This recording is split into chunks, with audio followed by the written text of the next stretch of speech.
నమస్తే BCN news తో మీ ముందున్నది ఆనంద్ రాజ్ కుమార్. ఈనాటి వార్తల్లోని ముఖ్యాంశాలు. సూపర్ 6 పథకాల విజయవంతం, సంక్షేమం అభివృద్ధిపై సీఎం చంద్రబాబు సమీక్ష. డబుల్ ఇంజిన్ సర్కార్తో డబుల్ డిజిట్ వృద్ధి సాధించడమే లక్ష్యమని స్పష్టం. విశాఖలో బీజేపీ సారథ్యం మాత్రం ముగింపు సభకు హాజరైన జేపీ నడ్డా. మోడీ చంద్రబాబు నాయకత్వంలో ఏపీ ప్రగతి పథంలో పయనిస్తుందని ఉద్ఘాటన.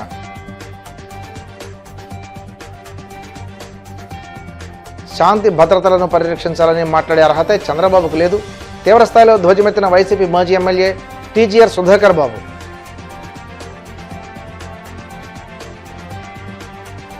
జాతీయ ప్రయోజనాలను పణంగా పెట్టి కాంగ్రెస్ పార్టీ పాకిస్తాన్కు మద్దతు ఇచ్చిందన్న ప్రధాని మోడీ. అసోంలో చొరబాటుదారులకు ఆ పార్టీ రక్షణ కల్పించిందని విమర్శ. నిర్దిష్టమైన ఆలోచనతో ముందుకు వెళ్తే ఏదైనా సాధించగలుగుతామని ముఖ్యమంత్రి చంద్రబాబు అన్నారు. అమరావతిలో జిల్లా కలెక్టర్ల సదస్సులో మాట్లాడుతూ అధికారులకు తన సంపూర్ణ మద్దతు ఎప్పుడు ఉంటుందని భరోసా ఇస్తూనే పనితీరు విషయంలో కఠినంగా వ్యవహరిస్తానని అన్నారు. ఎన్డీఏ కూటమిపై ప్రజలు ఉంచిన నమ్మకాన్ని నిలబెట్టుకోవాల్సిన బాధ్యత ప్రభుత్వంపై, అధికారులపై ఉందని గుర్తు చేశారు. సంపద సృష్టించి ఆదాయం పెంచి ఆ ఫలాలు సంక్షేమం ద్వారా ప్రజలకు పంచుతామని చెప్పామని, ఆ మాటను ప్రజలు విశ్వసించే కూటమికి 94% స్ట్రైక్ రేట్తో అఖండ విజయాన్ని అందించారన్నారు. దేశంలోనే అతిపెద్ద సంక్షేమ కార్యక్రమమైన పెన్షన్ల పథకం ద్వారా 64 లక్షల మందికి లబ్ధి చేకూరుస్తున్నామని, తల్లికి వందనంతో ప్రతి విద్యార్థికి ఆర్థిక చేయూత అందిస్తున్నామని అన్నారు. స్త్రీ శక్తి పథకం కింద ఉచిత బస్సు ప్రయాణాన్ని విమర్శించిన వారికి దాని విజయమే సమాధానం చెప్పిందన్నారు. ఇప్పటికి 1 ఇయర్ అయింది. ఫైనాన్స్ సెక్రటరీ చాలా ప్రాబ్లమ్స్ ఉన్నాయి. అదే మాదిరిగా ఫైనాన్స్ మినిస్టర్ కూడా ఇక్కడే ఉన్నాడు. ఆయన కూడా చాలా స్ట్రగుల్ చేశాడు. 10 లక్షల కోట్ల అప్పులు మేవన్నీ వైట్ పేపర్స్ పబ్లిసైజ్ చేశాం. ప్రజల్లో అవేర్నెస్ తేవడానికి పనికొచ్చాయి. కానీ ప్రజలు అడిగేది మీ మీద నమ్మకం పెట్టుకొని ఓట్లేసాం, మీరు చేయండి. ఇప్పుడు అందుకే మీరు చూసినప్పుడు ఎలక్షన్ లో మేము చెప్పిన దాన్ని చాలా పర్ఫెక్ట్ గా సంపద సృష్టిస్తాం, ఆదాయాన్ని పెంచుతాం, అదే సమయంలో సంక్షేమం ఇంకా మెరుగ్గా ఇస్తామని చెప్పాం. సూపర్ 6 చెప్పాం. ఇప్పుడు సూపర్ 6 లో 1 ఇయర్ లో మీరు చూస్తే ఆల్మోస్ట్ ఆల్ ఫస్ట్ మీరు pensions biggest program in the country.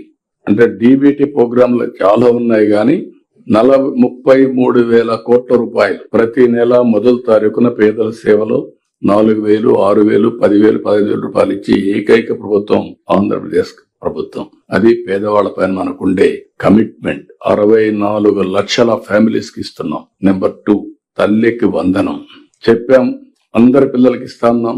ఎంతమంది పిల్లలు ఉంటే అంతమందికి ఇస్తే, ఇటీవల కాలం నేను వెళ్తే 7 మంది పిల్లలుండే ఒక తల్లి వచ్చి నాకు 1,05,000 రూపాయలు వచ్చాయంటే చాలా సంతోషం కలిగింది. ఇలాంటి సంఘటనలు చాలా ఉన్నాయి. దీనివల్ల అటెండెన్స్ పెరిగింది. ఎడ్యుకేషన్ లో పెను మార్పులు రాబోతున్న హ్యూమన్ రిసోర్సెస్. ఒకప్పుడు నేను చూశాను, బడికి పోదాం లేకపోతే అనేక ప్రోగ్రామ్ బ్రిడ్జ్ స్కూల్స్ పెట్టి పిల్లల్ని తీసుకురావడం చాలా నానా ప్రయత్నాలు చేశాం. ఈ రోజు ఆటోమేటిక్ గా పిల్లలు స్కూల్కి వచ్చే పరిస్థితికి వచ్చారు. అదే మరిగా మీరు చూస్తే స్త్రీశక్తి చాలా మంది అన్నారు సాధ్యం కాదన్నారు. ఈ రోజు స్త్రీశక్తి వల్ల చాలా మంది అనుకుంటున్నారు ఉమెన్ ఎక్కువ తిరుగుతారని. కాదు, ఈ రోజు నేను ఇప్పుడే కాదు ఫ్రమ్ ది బిగినింగ్ ఆలోచించామని. భారతదేశంలో మహిళా శక్తిని అనుకున్న విధంగా మనం ఉపయోగించుకోలేకపోయాం. 50% ఫిమేల్ 50% ఫిమేల్ ని వంటింటికో లేకపోతే ఇంటి పనులకే పరిమితం చేసే పరిస్థితి వస్తే 50% of energy will be wasted. వాళ్ళకు కూడా ఎంచోపైన మీకేం తెలియదు అన్నప్పుడు మహిళలు కూడా ఇంటికే కన్ఫైన్డ్ కావడం, లేకపోతే వాళ్ళకుండే ఆశలు కూడా చంపుకొని ఫర్దర్ గా ముందుకు పోలేని పరిస్థితి వచ్చింది. ఇప్పుడు మనం ఆలోచిస్తున్న హిస్టారికల్ గా మీరు చూస్తే ఆస్తిలో సమాన హక్కు తీసుకొచ్చిన తెలుగుదేశం పార్టీ. అదే సమయంలో Padmavati university first time after independence తీసుకొచ్చిన తెలుగుదేశం పార్టీ ఫర్ ఎడ్యుకేషన్ కి. నేను 33% రిజర్వేషన్స్ పెట్టాం. టీచర్స్, కండక్టర్లు, లేకపోతే అన్ని ఉద్యోగాల్లో 33% దీన్ని పెట్టాం. That is a big game changer. Today డాక్రా సంఘాలు, all illiterate women, there a big force, big economic activity. దగ్గర 50,000 కోట్ల రూపాయలు వాళ్ళు టర్న్ ఓవర్ గానీ, ఒక 20,000 కోట్ల రూపాయలు వాళ్ళ కార్పస్ కూడా పెట్టుకొని ముందుకు పోయే పరిస్థితికి వచ్చారు. ఒక చిరు ప్రయత్నమే, చిన్న ప్రయత్నం.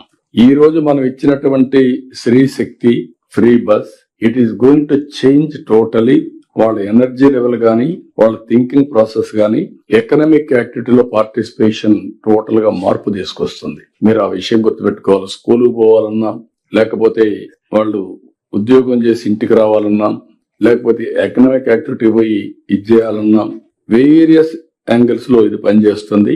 దీన్ని మనం ఇప్పటికే చాలా పర్ఫెక్ట్ గా చేస్తున్నారు. ఆర్టీసీ కూడా అభినందనలు. 90% పైన పెరిగింది, ఆక్యుపెన్సీ 90+ పెరిగింది. ఇంకొక పక్కన దీపం తీసుకొచ్చాం. ఇప్పుడు కాకుండా ఎప్పటి నుంచో ఉన్నాం. దీపం కార్యక్రమం కూడా నేను దీపం సిలిండర్లు ఇచ్చాం ఆ రోజు. ఈ రోజు 3 సిలిండర్లు ఉచితంగా ఇస్తున్నాం. అన్నదాత సుఖీభవ 20,000 ఇస్తా అన్నాం. కేంద్రం 7,000, రాష్ట్రం 14,000. ఫస్ట్ ఇన్స్టాల్మెంట్ 7,000 ఇచ్చాం. 3 ఇన్స్టాల్మెంట్లు మొత్తం పూర్తి చేస్తున్నాం. ఇప్పుడు ఇవన్నీ చేసిన తర్వాత రేపు ఆటో డ్రైవర్స్ నష్టపోయారనే ఉద్దేశంతో ఎలక్షన్ మేనిఫెస్టో చెప్పాం. వాళ్ళకు కూడా 15,000 రేపు అక్టోబర్ 1వ తారీఖునిచ్చే కార్యక్రమానికి కూడా శ్రీకారం చుట్టాం. 5 ఏళ్ల వైసీపీ పాలనలో రాష్ట్రం అవినీతి, అప్రజాస్వామిక విధానాలతో అంధకారంలోకి వెళ్లిపోయిందని ప్రధానమంత్రి నరేంద్ర మోడీ, ముఖ్యమంత్రి చంద్రబాబు ఆ చీకటి రోజులకు చరమగీతం పాడారని బీజేపీ జాతీయ అధ్యక్షుడు జేపీ నడ్డా వ్యాఖ్యానించారు. మోడీ, చంద్రబాబుల సమర్థవంతమైన నాయకత్వంలో ఆంధ్రప్రదేశ్ అభివృద్ధిలో సరికొత్త అధ్యాయాన్ని ప్రారంభించిందన్నారు. విశాఖపట్నంలో బీజేపీ రాష్ట్ర అధ్యక్షుడు పివిఎన్ మాధవ్ చేపట్టిన సారథ్యం యాత్ర ముగింపు సభకు జేపీ నడ్డా ముఖ్య అతిథిగా హాజరై ప్రసంగించారు. ఆంధ్రప్రదేశ్ అభివృద్ధికి కేంద్ర ప్రభుత్వం కట్టుబడి ఉందని స్పష్టం చేసిన నడ్డా రాష్ట్రానికి కేటాయించిన పలు కీలక ప్రాజెక్టులను ప్రస్తావించారు.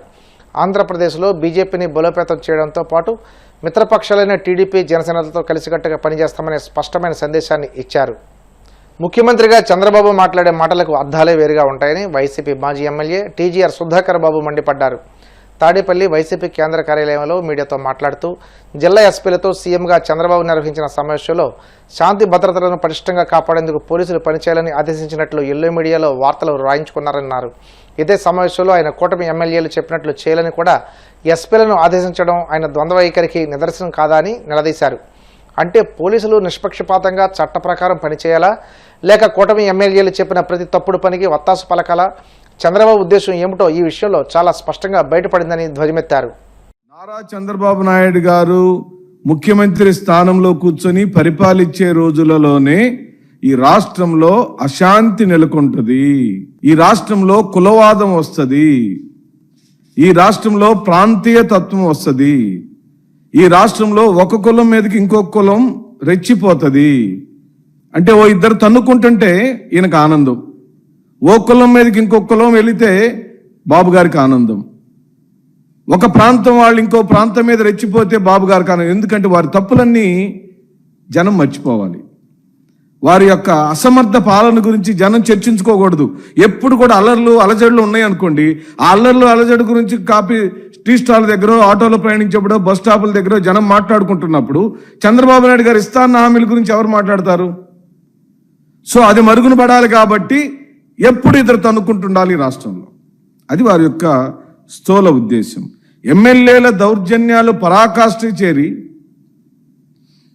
ఆయా నియోజకవర్గాల్లో బలమైన వైఎస్ఆర్ కాంగ్రెస్ పార్టీ నాయకత్వం మీద తప్పుడు కేసులు బనాయించి వాళ్ళని మానసికంగా ఇబ్బంది పాలు చేసి వాళ్ళ ఆత్మగౌరవాన్ని దెబ్బతీయాలనే కుటిల రాజకీయానికి మీరు ఈ పర్యాయం పూర్తిగా సిగ్గు లేకుండా చేస్తున్నారు. ఏ మాత్రం భయపడటం లేదు. ప్రజాస్వామ్యంలో మీ నుంచి ఎంతో కొంతమంది న్యూట్రల్గా, మీ పార్టీ వాడు మీకుంటాడు, మా పార్టీ వాడు మాకుంటాడు, మా వాడు ఎట్టి పరిస్థితుల్లో నీ దగ్గరకు రాడు, నీ వాడు కూడా సరైన వాడు అయితే మా దగ్గరకు రాడు. కానీ మధ్యలో కొంతమంది న్యాయ నిర్ణేతల్లాగా ఏ పార్టీకి సంబంధం లేని ఈ రాష్ట్రంలోని ఓ 10-12% మంది ప్రజలు ఉంటారు, వారు గమనిస్తుంటారు. వారిని అభూత కల్పనలతో మాయ చేయడానికి నువ్వు నిరంతరం ప్రయత్నం చేస్తూనే ఉంటావు. నువ్వు ఒక క్లీన్ ముఖ్యమంత్రిగా ముద్ర వేసుకునే కార్యక్రమం చేస్తావు. పరిపాలన వైఫల్యాన్ని కప్పిపుచ్చుకునే ప్రయత్నం చేస్తూనే ఎదుటి పార్టీ వాళ్ళను మాట్లాడనీయకుండా భయప్రాంతులు చేసే కార్యక్రమం జరుగుతుంది. ఇంక ఎస్పీలు ఏం చేస్తారు? అసలు మీరు చేసే క్రైమ్లో ఈ రాష్ట్రంలో ఇది స్థూలమైన స్థిరమైన చర్చ జరగాలి. టీవీ డిబేట్లు చూద్దామంటే మెజార్టీ టీవీ డిబేట్లు తెలుగుదేశం పార్టీ అనుకూలమైన డిబేట్లు జరుగుతుంటాయి. టీవీ డిబేట్ పెట్టారంటే ఆ రోజు ఎజెండా వైఎస్ జగన్మోహన్ రెడ్డి యొక్క వ్యక్తిత్వ హననం చేయటం ఎలా, ఇంక వేరే ఎజెండాలు ఏముండవు. ఈ రాష్ట్రంలోని రైతాంగాలకు సంబంధించిన యూరియా మీద చర్చ జరగదు, యూరియా కొరత మీద చర్చ జరగదు. ప్రభుత్వ కళాశాలలు, వైద్య కళాశాలలు ప్రైవేటీకరించే కార్యక్రమం మీద ఏ ఒక్క సిగ్గులేని ఒక్క మీడియా కూడా చర్చలకు పెట్టట్లేదు. ఎందుకండి? అది మీ బాధ్యత కాదా? ఓన్లీ చంద్రబాబు నాయుడు ప్రభుత్వాన్ని ప్రొటెక్ట్ చేయటం, చంద్రబాబు నాయుడు యొక్క సహకారాన్ని పొందటం, చంద్రబాబు నాయుడికి మీ సహకారాన్ని అందించడం, ఇచ్చిపుచ్చుకోవటం, క్విడ్ ప్రోకో, ఇదే కదా ఈ రాష్ట్రంలో జరుగుతుంది. ఇంతకన్నా అన్యాయం ఏమనుందా?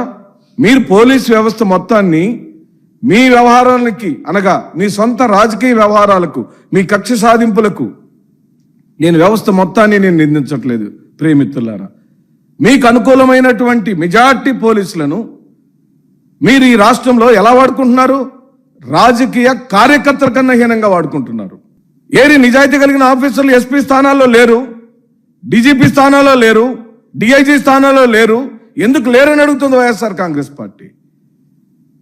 కేవలం క్రైమ్ని అభివృద్ధి చేస్తున్నావు, అశాంతిని నెలకొల్పుతున్నావు. లా అండ్ ఆర్డర్ రాష్ట్రంలో పూర్తిగా అడుగంటిపోయింది.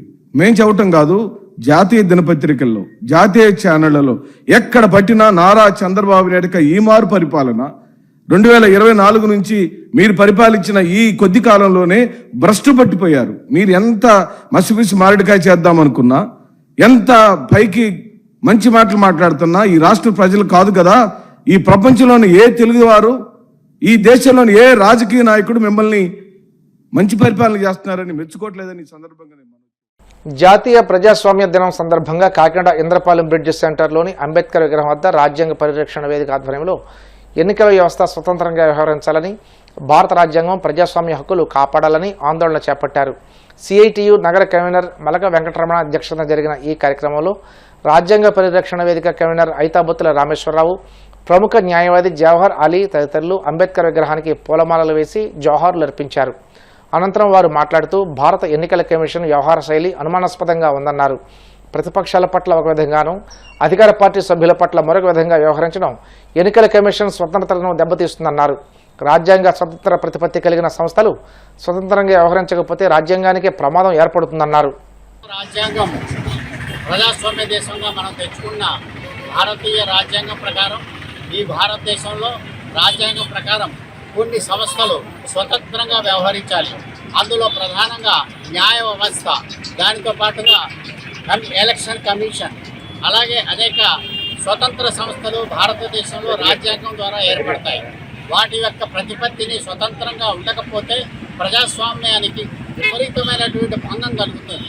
ఈ మధ్యకాలంలో మన భారతదేశంలో దురదృష్టవశాత్తు ఎలక్షన్ కమిషన్ యొక్క పోకడల మీద ప్రశ్నించి అడిగినప్పుడు వాటికి సమాధానం ఇవ్వలేని పరిస్థితుల్లో ఆ స్వతంత్ర వ్యవస్థ వ్యవహరిస్తుందంటే తప్పకుండా ప్రతి పౌరుడు అనుమానించాల్సినటువంటి అవసరం వస్తుంది. ఒక రాజకీయ పరిధిలో మాట్లాడడం చాలా అవమానకరం. ప్రధానంగా ఏమిటంటే ఈ మధ్యకాలంలో ఖచ్చితంగా 1,00,000 ఓట్లు మహాదేవ్పూర్లో గల్లంతైన విషయం గురించి మాట్లాడితే సమాధానం లేదు. అలాగే సీసీ కెమెరాల గురించి డిజిటల్ రిపోర్ట్స్ ఇమ్మని కోరితే అది ఇవ్వడం కుదరదు అని 45 రోజుల తర్వాత వాటిని రద్దు చేసేయడం జరుగుతుంది, క్యాన్సిల్ అయిపోతాయి, ఇవ్వడం కుదరదన్నారు. ఇదే సమయంలో మనం ఆలోచించాల్సింది, అనురాగ్ ఠాగూర్ అనే ఒక ఎంపీ, బీజేపీ ఎంపీ, తను అడిగితే 6 నియోజకవర్గాల విషయంలో అవకతవకలు జరిగాయి, నాకు డిజిటల్ రిపోర్ట్ కావాలంటే ఆ డిజిటల్ రిపోర్టు ఎలక్షన్ కమిషన్ అతనికి ఇవ్వడం జరిగింది. అదే సమయంలో రాహుల్ గాంధీ గారు అడిగితే మీరు ఎప్పుడు ఇస్తామంటున్నారు. ఇక్కడ మనం ఆలోచించాల్సింది ఏమిటంటే, లాజిక్గా ఆలోచించవలసింది, ఏదైతే రికార్డులు ఉన్నాయో, ఎక్కడ అవకతవకలు ఉన్నాయో, ఎక్కడ 1,00,000 ఓట్లు గల్లంతైనయో మహాదేవ్పురంలో, ఆ రికార్డులన్నీ కూడా రాహుల్ గాంధీ గారు తయారు చేసినవి కాదు. ఆ రిపోర్ట్లన్నీ కూడా ఎలక్షన్ కమిషన్ వారి దగ్గర ఉన్నటువంటి రికార్డులు. ఆ రికార్డులకి ఎప్పుడు రాహుల్ గాంధీ గారు ఇవ్వాల్సినటువంటి అవసరమే ఉంది. ఎలక్షన్ కమిషను తేటదల్లం చేయాలి. అలాంటప్పుడు బీజేపీ నాయకుడు అడిగితే అతనికి డిజిటల్ రికార్డు అంతా ఇవ్వడం జరిగింది, మన ప్రతిపక్ష నాయకుడు అడిగితే ఇవ్వలేదు. ఏదైనా అడిగితే సీసీ కెమెరాల్లో ఉన్న వివరాలు కావాలంటే మన ఆడపడుచులు, అమ్మలు, తల్లులు, మన చెల్లెళ్ళు వీళ్ళందరినీ మనం బయట పెడతామా అని అనడంలో ఎంత దారుణంగా మాట్లాడుతున్నారో ఎలక్షన్ కమిషన్ మనందరికీ అర్థమవుతుంది. ఈరోజు మన పెద్దలు మాట్లాడినట్టుగా ఎన్నికల కమిషన్ తను స్వతంత్రంగా వ్యవహరించట్లేదు. పైనుండి ఏ ప్రధానమంత్రి లేకపోతే హోంమంత్రి ఎవరో ఏదో చెప్తే అదే చేయడం తప్ప తను స్వతంత్రంగా ఇది వ్యవహరించట్లేదు. ఎందుకంటే ఎన్నికల కమిషన్ కూడా మరి అడిగిన దానికి అపోజిషన్ అడిగిన వాళ్ళకి ఇవ్వట్లేదు. వాళ్ళ పార్టీ వాళ్ళు అడిగితే సమాచారం ఈ రకమైనటువంటి సమాచారం ఇవ్వడం అనేది పక్షపాతంగా కనపడుతుంది. ఈ పక్షపాత వైఖరిని మనం ఖండించాలి. ఎందుచేతనంటే రాజ్యాంగ పరిరక్షణ ఓ కమిటీలు ఎక్కడెక్కడ ఏర్పడ్డ కారణం ఏంటంటే రాజ్యాంగాన్ని హక్కులన్నీ తొంగులు తొక్కి వాళ్ళు ఇష్టం వచ్చినట్టుగా ప్రవర్తిస్తున్నారు. ఏమన్నా ప్రశ్నించి అడిగితే వాళ్ళు అరెస్ట్ చేస్తున్నారు. వాళ్ళకి బెయిల్. ఇప్పుడు కాసేపు ప్రకటనలు.